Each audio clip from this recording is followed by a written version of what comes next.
Well, things have gotten lively around here. Police, ambulance, fire trucks just roared in across the street. I have no idea why or what happened. And then a orange 6.5 pickup truck, work truck, went by. So I chased after the guy, and luckily it was a long red light, and I was able to chase the guy down, and I talked to him for a minute. I said, boy, this 6.5 runs friggin' sweet and smooth and quiet. I see him all the time. He said, well, it's got 200,000 miles, 300,000 kilometers. Yeah, I looked, 208,000 miles. So I gave him my card, told him I was Corvair Wild on YouTube, and the light turned green, and told me he was from Belgium, and his name is Luc, and off he went. So I'm just about to drop the pan on my Suburban. Do a couple of small operations. Whoa! So much for letting it gently drain into the drain pan. Yep. Yeah, just drop it gently, they say. Yeah, right. Finally catching up on my videos. I'm actually posting videos from Muscle Palooza from yesterday. Today's Monday, Memorial Day. Don't forget our veterans. They continue to serve. They continue to suffer. And there is the oil pan in its slimy glory. I'm going to put a valve in this transmission that stops the part throttle downshift from 4th to 3rd. When you're cruising down the interstate, la-di-da, give a bit of throttle and it downshifts. I don't need no stinking downshift, but it does, so there's a valve to stop that. And the oil needs to be changed badly, and I'll change it. And I forgot to make a video of a couple of cars yesterday that peed me off. Just so much to see at Muscle Palooza. It was a '69 Corvette, original owner. The guy bought it brand new, 427, 390 horsepower, turbo 400 automatic. He said, I didn't want a 4-speed, too much power. And it was loaded. Power windows, tilt steering, leather interior. He didn't get air conditioning, so they didn't think I needed it with the convertible, but mistake. Anyhow, it was also a '56 Corvette put together from several cars made to look like was it SR2? I was reading the blurb he had on the fender, and I should have made a video. He subscribes to the newsletter called On Solid Ground, written by Noland Adams. He's a noted Corvette enthusiast from way back, and he likes the solid axle Corvettes. Look at this rust. Rusted. Junk.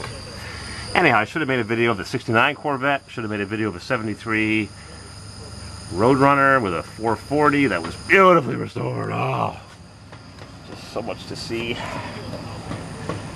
Anyhow. Alright, I'm going to put that valve in the transmission. I'll show you how I do it. And it is over here. Upshift kit. Stops part throttle upshift. Annoying, especially with the turbo I used to have in mix match. And I got this thing here to pull the motor, transmission, differential, change that. I got the transmission I got to finish putting together. Lots to do, lots to do, lots to do. And a big mess, like usual. Nothing ever changes around here. Didn't somebody in Germany want these badges? They're just sitting here. I'll hang them on the wall. No junk. Yeah, should have made a video of that '56 Corvette. Maybe I'll see him next fall at Muscle Palooza. Alright, I'm back on my cardboard, lying on the tarmac, thinking about lifts and hoists and nice shops. It's really easy to do this. I've never done it before, but according to the instructions, it's easier just to do it than to read it. What you do is, without getting oil in my camera, you take off this throttle valve. Looks like a kickdown cable, but it's a throttle valve. You just unbolt that from right there. 2 bolts, and you wiggle it off the cable. It's real easy. It takes 2 seconds. It's got a little locating tang dimple receptacle.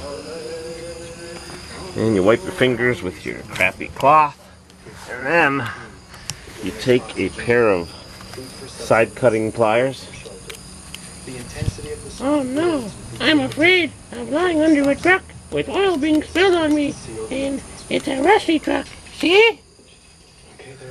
Yep, so there is oil dripping everywhere. There's the valve, the throttle valve, facing that canister, servo can, on the passenger side of the transmission with the cable right there that comes down from the injection pump or the carburetor. There's a roll pin sticking down just a tiny bit. You take your side cutter and very gently, without killing it, you grip the end of it and you pull it out, and there it is. It's real soft steel, so don't crush it or grab it. You can't do it with a needle nose, or maybe you could do it with a pair of toenail clippers, but a side cutter is the way to go. You just grip the edge very daintily.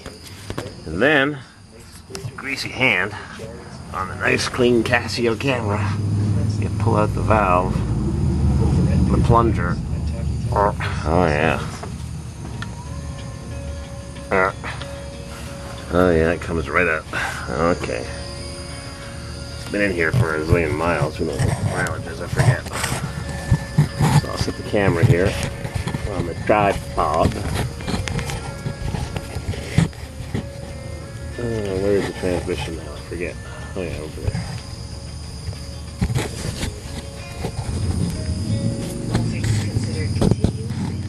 Come on.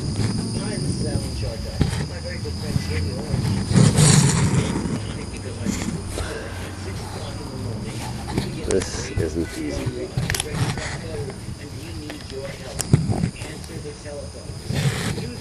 Where's the valve? Maybe I'll put this on the needle nose pliers. Like that.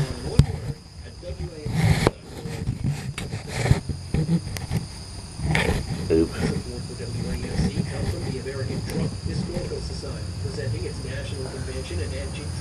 Huh. Not sure if you've got a view of what I'm doing. Oops.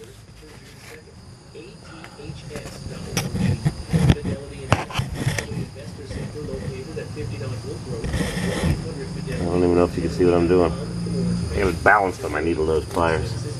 I'm going to try and pull this valve out and keep my eye on the camera to make sure it doesn't tip over and you lose all view. What I have to do is grip it and then tap it. Oops. Yeah. Alright, give me a minute. I'll pull that valve out. Give me a second. Alright, I've been tapping on it. Tap, and here it is. Plunger. There it is. It just has to be tapped out without mangling the surface. It's got a very fine finish surface. So they say, make sure it has a number 94 on the end. If it has number 93, you go to your junkyard to get the proper hit. Number 94, right there. Number 94. Luckily it's not a 93, otherwise I'd have to go find one. So, what they tell you to do is take the new one. Marcus suggests people do a mental exercise. Mental exercises. There's the new one.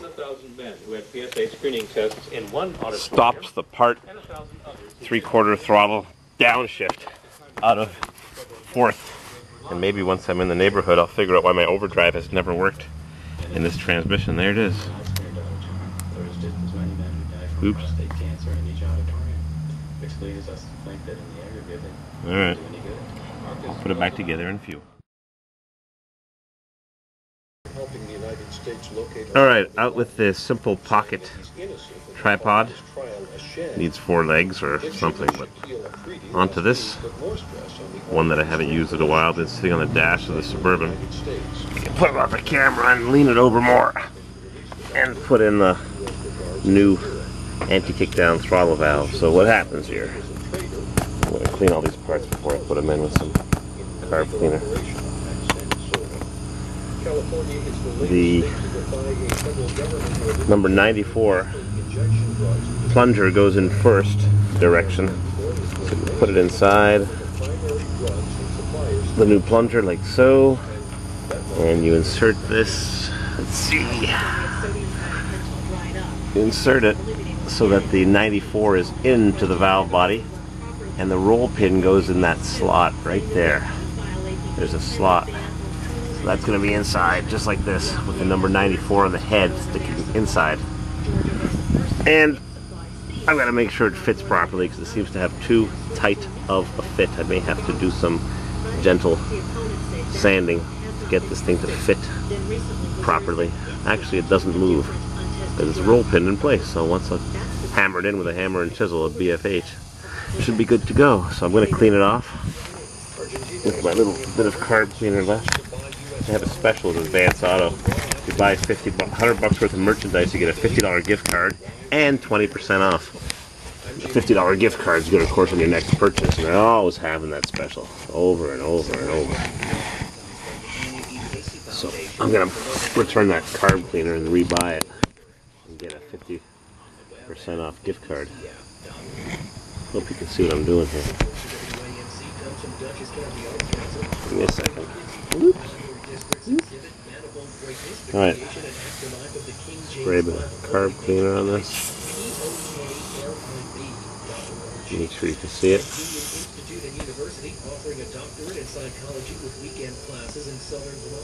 Nice dirty gloves.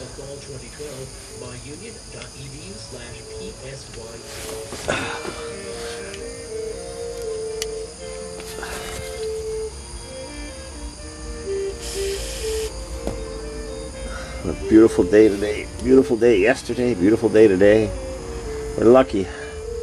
And some of our war veterans that gave the ultimate, gave their lives for us to enjoy this beautiful Memorial Day weekend. Too easily forgotten.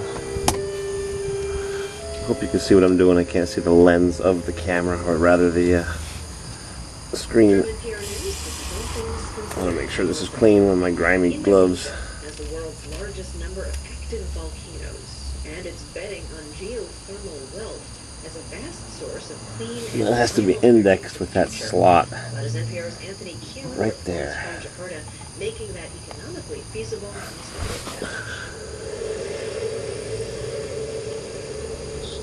Oh, that's a tight fit, boy. There we go. Indonesia's first geothermal field in West Java. Some of the steam is piped into a plant where it yeah, I see. I keep crawling underneath a little further. And I can see the screen just ever so slightly because it's almost touching the cardboard that I'm lying on, because Mr. CW doesn't think I need a hoist. The plant is actually on an ancient volcano. Huh, well, tell me I got it lined up just the first try. Forming a large crater. Heat comes up from the faults inside the crater.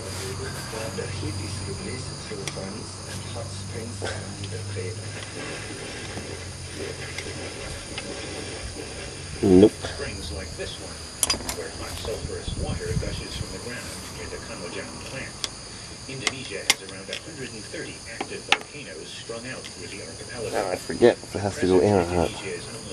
It's tricky. Of its estimated potential of 28 gigawatts of geothermal energy. That potential is roughly equivalent to 12 billion barrels of oil. Until 1996, Indonesia produced more oil than it could consume, so there was little incentive to invest in geothermal. And it's still cheaper to produce electricity. Oops. Clunk. Oopsie. What do I got for minutes? 8 minutes. Alright. I think I got it back in the slot. Yeah, look at that. Boy. You can't tell where it is. And that pin has to be sticking down an eighth of an inch approximately to catch the little dowel on the throttle valve bell crank, which is right over here. And Pertamina plans to double or triple its geothermal capacity in the next 5 years. New Zealand's geothermal consultant Mike Allen says that private energy companies are now lining up to invest in Indonesian geothermal, which is currently dominated by state-owned firms like Pertamina. I think that the private sector input is valuable because it's going to give the opportunity for work to be done by commercial savvy groups who perhaps can do things a little bit cheaper and faster than the state-owned enterprise would be able to do. So I think it'll bring some balance into the market. It's hard to make money in Indonesia's energy market because prices for oil, kerosene, and electricity are all heavily subsidized by the government, which sets prices based in part on political considerations. Which way does this go? On March 30th, police in downtown Jakarta fired tear gas on thousands of demonstrators, protesting government plans to reduce fuel subsidies. See what I'm doing here? At the equivalent of about $1.90 a gallon, Indonesia's gas. Oh yeah, you see it. Critics point out that the biggest beneficiaries of this How subsidy do are I those who line use this fuel, up? the rich. Geothermal could help this problem by generating electricity, which could then be used to power urban mass transit for everyone. Crawling on my back here. Mix Indonesia chooses, says Mike Allen. Geothermal provides a good steady supply, which unlike solar or wind, doesn't depend on the weather. Oh, look at that. Got it. Be nice if I was standing up, not lying on my back. You hear that, Mrs. CW? Allen points out can't meet all of the energy needs of Indonesia's rapidly developing economy. But he says they'll make an important contribution without emitting a lot of greenhouse gases. 1 bolt. Of which Indonesia is already 2 the bolts. third largest emitter after China and the U.S. Anthony Kuhn, NPR News, Jakarta. Back to business. High unemployment. The situation is especially severe for young people, as Anders Kelto reports from Cape Town. Make sure this actuates. Caused widespread protest and calls for radical economic reform. That is in place. Tighten it up, and we're done. Oh, Mrs. CW. Wave at the camera. Ducky!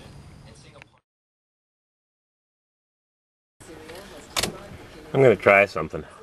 Listening to Dinner Jazz on Whoops. locally owned and operated. I just got the filter gasket out of the transmission case. Just a little seal, and it's hard to remove. I had to take a screwdriver and torch it and bend it to use as a hook to hook the seal in the case. Anyhow, I'm gonna see what happens if I crank up the engine with the transmission pan off. And whoops! Maybe I'll take off the filter that I just installed. Got the solenoid clicking for the glow plugs, and it's a beautiful day today. Don't need no stinking glow plugs. Wiggle, wiggle, wiggle, wiggle, wiggle, wiggle, wiggle, wiggle, wiggle, wiggle, wiggle, wiggle, wiggle, wiggle, wiggle, wiggle. Come on. Got it. Nope, the seal is still inside the case.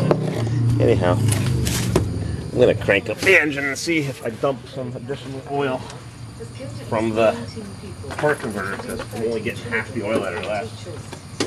Yeah. Alright, crank her up. See what happens.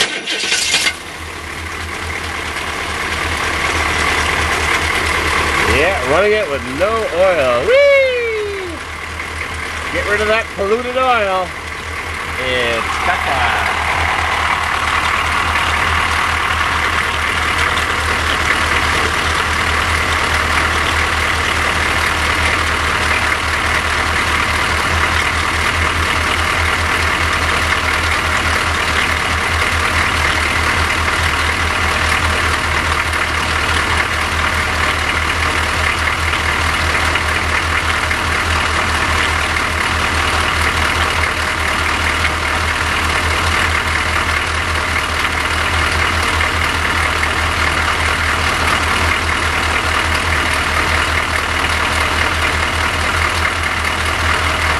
Still pouring out. Yep.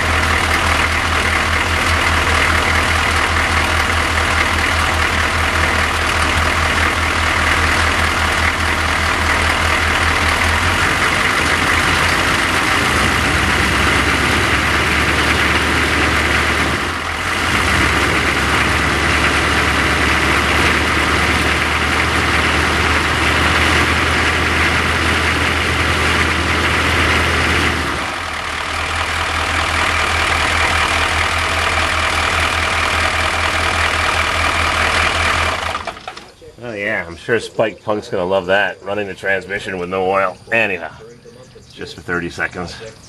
Under no pressure, there's still residual oil in there for all the spinning parts, not to worry. Ooh, there goes the wind, blowing around a little bit. This is the world. United Nations envoy Kofi. Alright, there's still lots more in the torque converter and such, so I'll put the pan on now. I'm not going to show you, it's too boring. Alright, everything's back together. I got my generic, cheap automatic transmission fluid. And I'm putting in 5 quarts, just over 5 liters, because that's how much was in the pan when I drained it into a jug. Right there. And Gas Sub Wild 8101 Harley Davidson Sportster asked me about this step bumper. I don't believe Chevy ever offered a step bumper on the Suburban. This is made for a pickup truck that's got a piece of chrome here to fill the area that's usually empty, so it can't advance forward to there like it should, so it's further back. There's a gap here, space. It should be forward, but it's not, and I'm not going to cut this off. So, does it bolt on? No.